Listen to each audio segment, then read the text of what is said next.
Napatakba ako dito. Ay, napatakba ako dito sa malay sa amin para lang kunan yung paglubog ng araw na kulay kulay red. Kaya lang sa camera hindi naman pala red oh.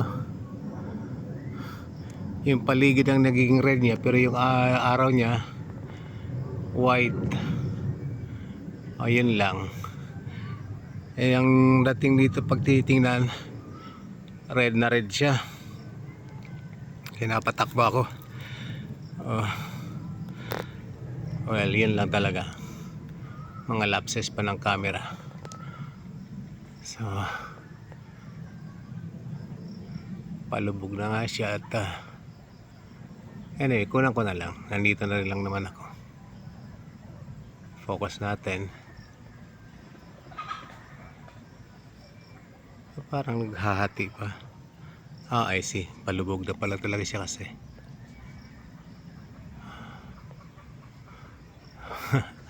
Kakatawa, nagmumukhang UFO. Kasi yung araw na palubog, hindi lang makuha na maayos. Sorry lang, magalaw.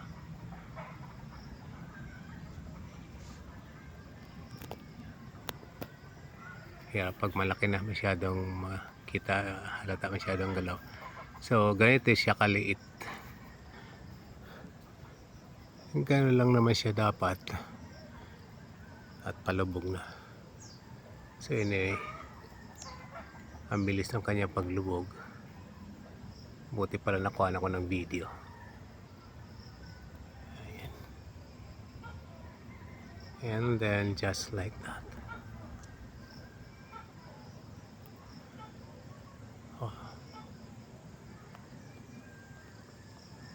Buti inabot ko. Yung 2 minutes sa pagkuha ko ng video, lumubog na. Okay, that's it. Tumakbo lang naman ako dito para kuha ako ng video. Which is kulay na red kanina. Hindi naman siya kasing red. Kaya pag nilay mo sa camera, wala na. Ayun na. Dot na lang. And that's it. Okay. Okay. That's it.